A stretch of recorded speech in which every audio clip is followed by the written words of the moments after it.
Can confirm 3 meters of conduit for my electrical circuit in the garage does fit and pass the Picasso.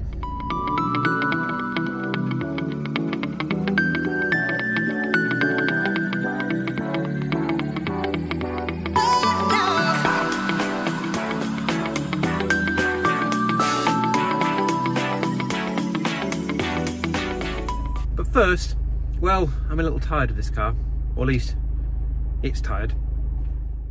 Okay, so I sort of lied. I'm not tired of this car. And while I guess technically the car is quite tired, today it is getting tired. So following the blowout we had on our journey up north for Christmas, I had a look around and it has got a few mismatched tyres on. So I have taken the plunge and today we're putting 4 brand new tyres on Pass the Picasso. And we're going to pick the best one of the remaining tyres to go and be the spare.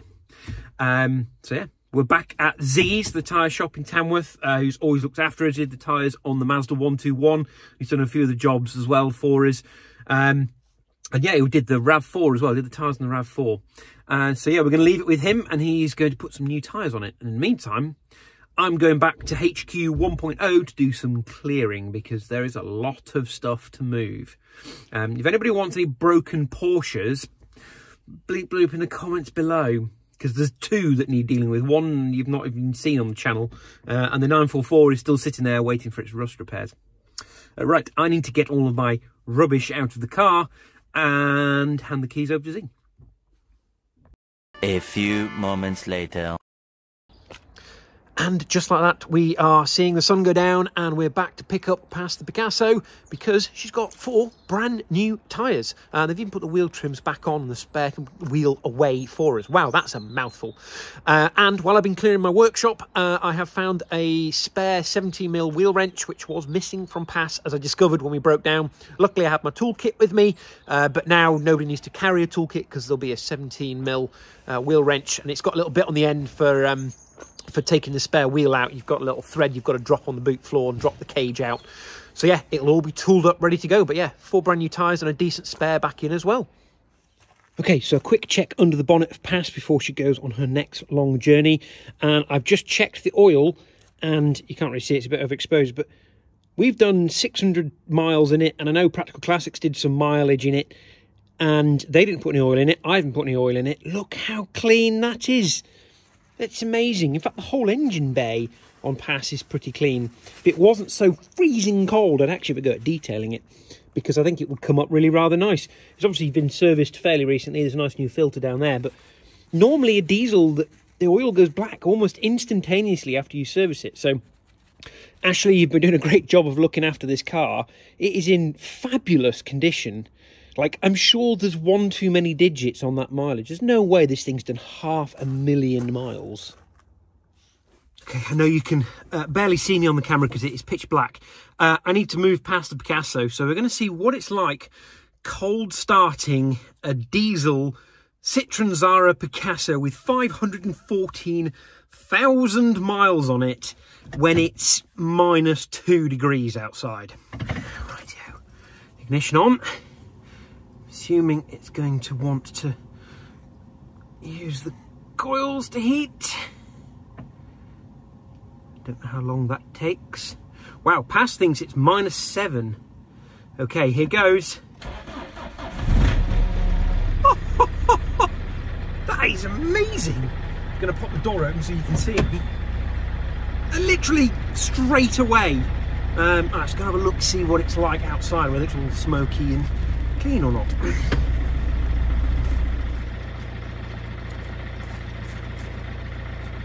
Well, look at that. Clean as a whistle on a cold start in early December. That's incredible. 500,000 miles. So, Auto Alex, eat your heart out. Now that is a high mileage hero. 500,000 miles and it's on the button. Perfect. Yes, I am lying on the floor, and yes, it is for a good reason. So we have kept Pass a little longer than originally planned because Christmas holidays, and there's a few things we would still like to do with the car.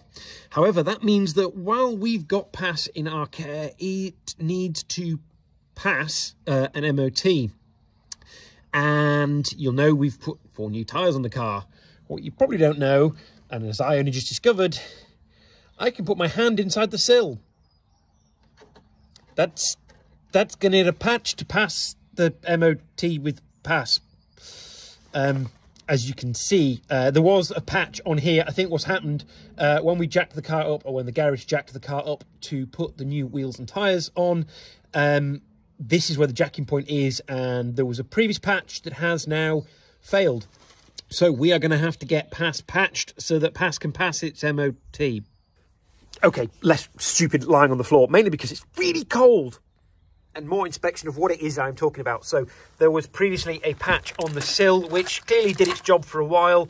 But as soon as a jack was applied under here, it is completely let go. So you can sort of see the jacking point here. The front, actually the sill itself is pretty solid, but, sorry, the bottom of the wing is pretty solid, but the sill is completely rotten out here.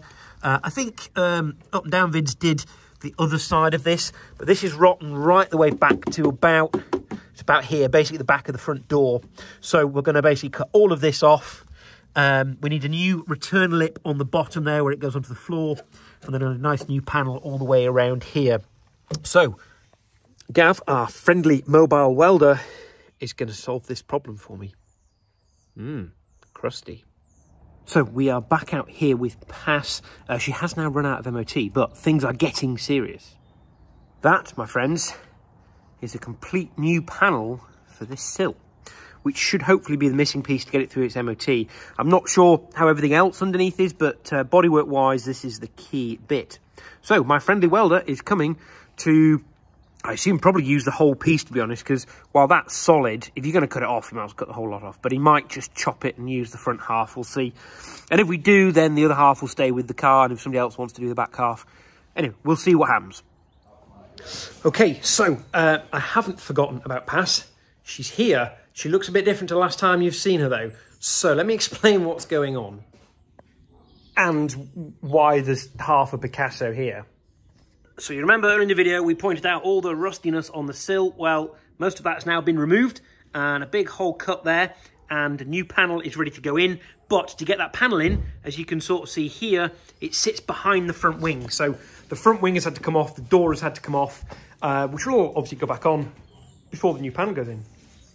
Sadly, we're not going to replace the whole wing, so you can see it's been patched here before, and it's a bit flattened here, but it does still clear the door.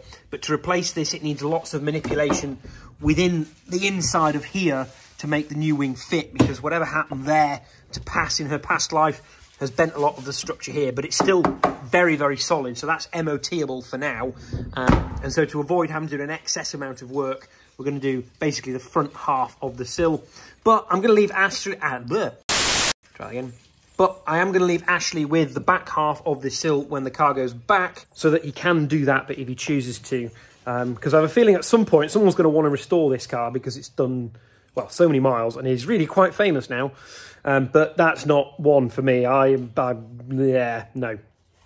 And just like that, we have a fixed sill. I'm not going to touch it and tap it to show you how solid it is because it's still wet with stone guard. But yeah. Next thing is wing back on and, and door back on, and then she's back together.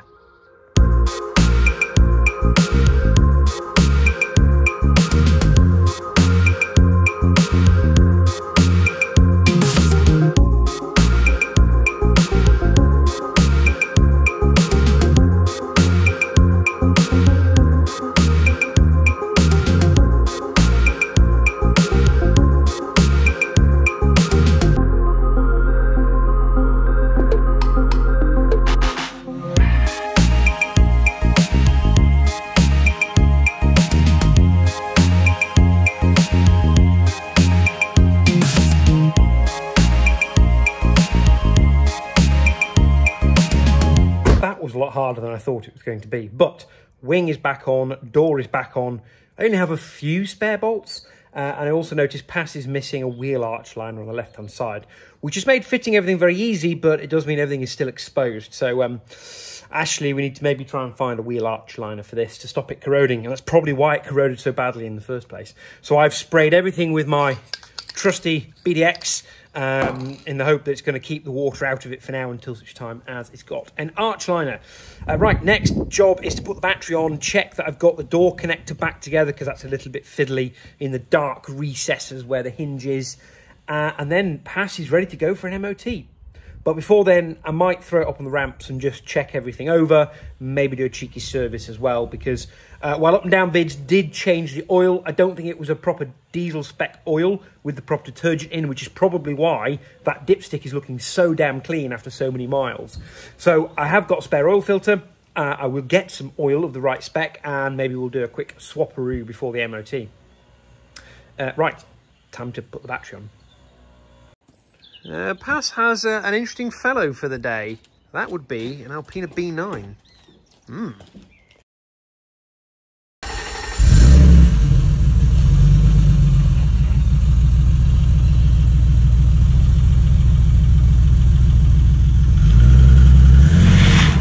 Oh, hello. So, slight issue. The mud flap caught the ramp, and now the ramp is... well, nearly at the door. Mud flap's off. Try again, shall we?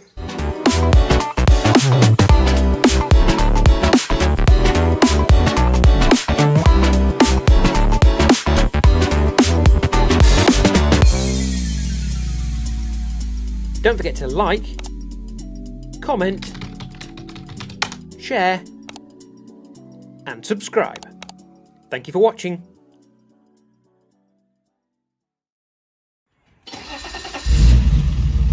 Listen to that waffle.